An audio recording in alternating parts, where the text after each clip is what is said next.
श्रद्धा murder case में जिस break through का इंतजार इन्वेस्टिगेशन की टीम कर रही थी, 480 घंटे से कर रही थी, आज उसमें पुलिस को बड़ी लीड मिल गई है। आज श्रद्धा मर्डर केस के आरोपी आफताब का पोस्ट नार्को टेस्ट हुआ। ये प्रोसेस 90 मिनट तक चला। इन्वेस्टिगेशन टीम के हाथ अब तक एविडेंस के नाम पर लहू के चंद कतरे, आरी, अंगूठी और मेहरौली के जंगल से मिली कुछ हड्डियां ही थी। लेकिन नार्को टेस्ट में आफताब ने उस नए धारदार हथियार का जिक्र कर दिया जिससे आफताब ने श्रद्धा के 35 टुकड़े किए थे। इन्वेस्टिगेशन टीम के हाथ और भी कई सारे चौंकाने वाले सुराग लगे हैं जिन्हें पुलिस इस हाई प्रोफाइल मर्डर केस की फाइनल डेस्टिनेशन के तौर पर देख रही है। सवाल यह है कि क्या नार्को टेस्ट में खुलासा हुआ वो काम का है? आफताब के जुर्म को साबित करने के लिए क्या वो काफी होगा? इस सुपर एक्सक्लूसिव रिपोर्ट्स को आपको देखना चाहिए जो मास्टर स्ट्रोक की आज कवर स्टोरी है। बिना कुछ खर्च किए अपने किचन से होम बेकरी बिजनेस करके 40,000 रुपए महीना कमा रही हैं। आपको भी ये करना है तो फ्रीडम ऐप को अभी डाउनलोड कीजिए।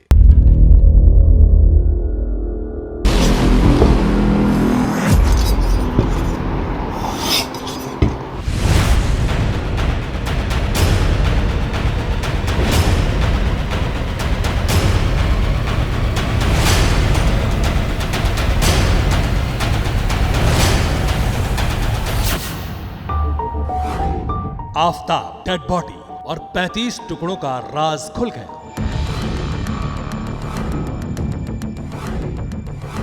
पहले श्रद्धा का गला दबाया, फिर चाइनीज चॉपर चलाया।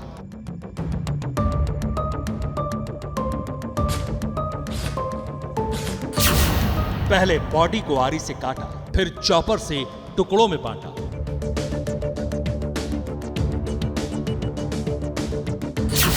दिल्ली में टुकड़े टुकड़े प्यार, चॉपर से 35 बार। पहली बार श्रद्धा मर्डर केस के आरोपी आफताब के गुनाहों का तिलिस्म टूटा है। 20 दिनों में पहली बार आफताब अमीन पूनावाला के सीने में दर्ज राज बेपर्दा हुए हैं। 12 नवंबर के बाद पहली बार पुलिस के सामने कत्ल, कातिल किरदार और हथियार का सीक्वेंस ऑफ इवेंट मैच करने लगा है। पहली बार श्रद्धा मर्डर केस का ही कत्ल की कोशिश करने वाला शातिर दिल्ली पुलिस की जाल में फंसने लगा है।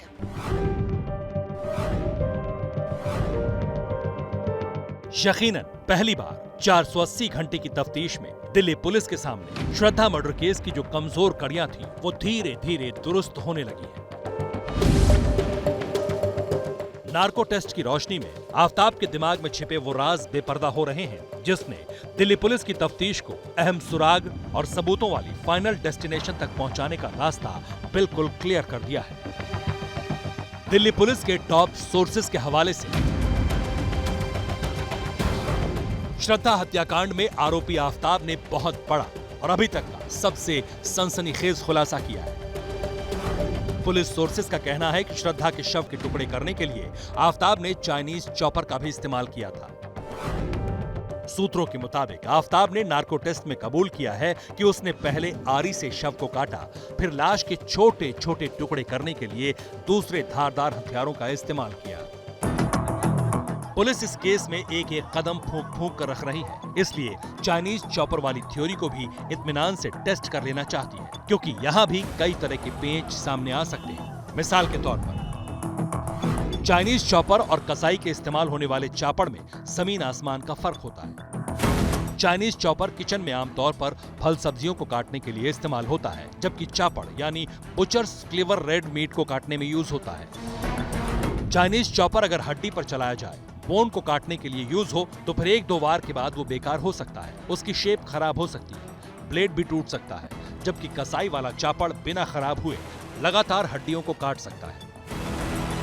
तस्वीर आप देख रहे हैं ये आफताब के घर के 2 किलोमीटर के दायरे के अंदर स्थित मेहरौली की मार्केट है, जहां पर एबीपी न्यूज़ ने जो है दुकानों में जाकर के चाइनीज़ चॉपर के बारे में खरीदना चाहा, जानना चाहा और लगभग हर बर्तन की दुकान पर जो है वो चाइनीज़ चॉपर जो है वो आसानी से अवेलेबल था। जब हमने कैमरे से विजुअल बनाने की बात कही तो लगभग सभी दुकानदार जो है वो इससे पीछे हट गए, लेकिन अवेलेबिलिटी जो है वो चाइनीज़ चॉपर की वो बिल्कुल आसान है। कोई भी जो है बस वॉक इन करके जो है वो आराम से चाइनीज़ चॉपर खरीद सकता है।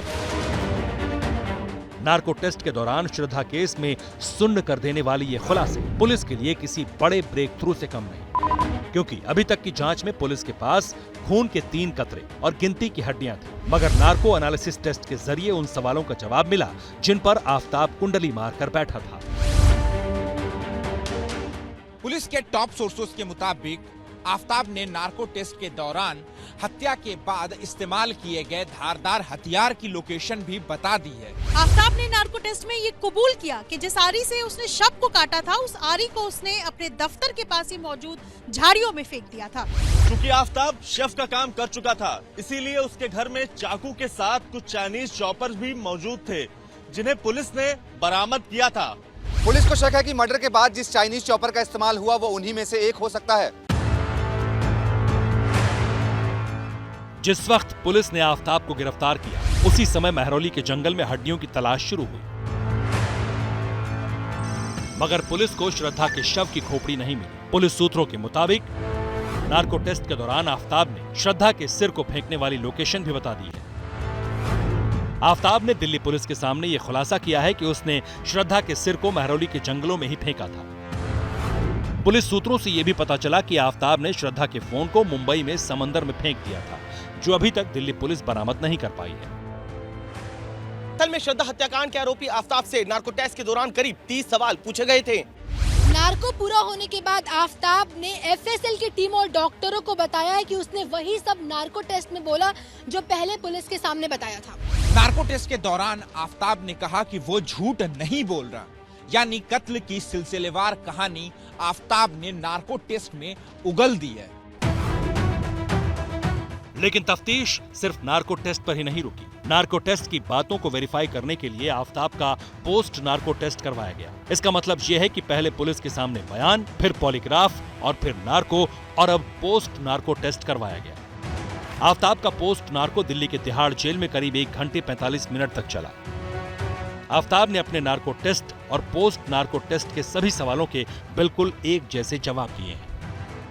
तिहाड़ जेल की जेल नंबर 4 के बैरक नंबर 15 में आफताब बंद हैं। सुबह करीब 11 बजे के आसपास 5 अधिकारियों की टीम, जिनमें 4 एफएसएल के और 1 दिल्ली पुलिस के अधिकारी थे, वो तिहाड़ जेल पहुंचे और आफताब को उसके बैरक से निकालकर एडमिनिस्ट्रेटिव ब्लॉक में बने एक स्पेशल कमरे में लेकर जाया गया, जिसे तैयार किया गया था पोस्ट नार्को टेस्ट के लिए। पुलिस और एफएसएल ये जानना चाहती थी कि इन सवालों के जवाब में आफताब ने अंतर क्यों था, अलग अलग जवाब क्यों दिए। हालांकि सूत्र बता रहे हैं कि आफताब एक बार फिर से बहुत आत्मविश्वास के साथ जवाब दे रहा था और उसने अधिकारियों से यह भी कहा कि मैं शुरू से जांच के अंदर कोऑपरेट कर रहा हूं, पुलिस से कुछ नहीं छुपा रहा। फिलहाल पुलिस अपने एंड पर इस इन्वेस्टिगेशन से कन्विंस दिखाई दे रही है, इसलिए शायद जल्द से जल्द इस मामले में चार्जशीट दाखिल करने की बात भी सामने आ रही है। लेकिन सवाल ये भी है, क्या नार्को टेस्ट के दौरान जो खुलासे हुए उसके आधार पर पुलिस को गुरुग्राम और महरौली के जंगल से कुछ मिलेगा या नहीं? ऐसा इसलिए क्योंकि अगर सबूत नहीं मिला तो फिर ये केस घूम फिरकर सर्कमस्टेंशियल एविडेंस और एफएसएल रिपोर्ट्स की फाइंडिंग्स की तरफ मुड़ जाएगा।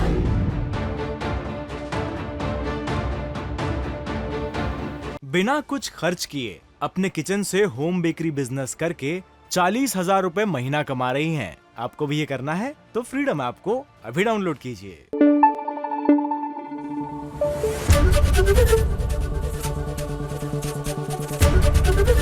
एबीपी न्यूज आपको रखे आगे।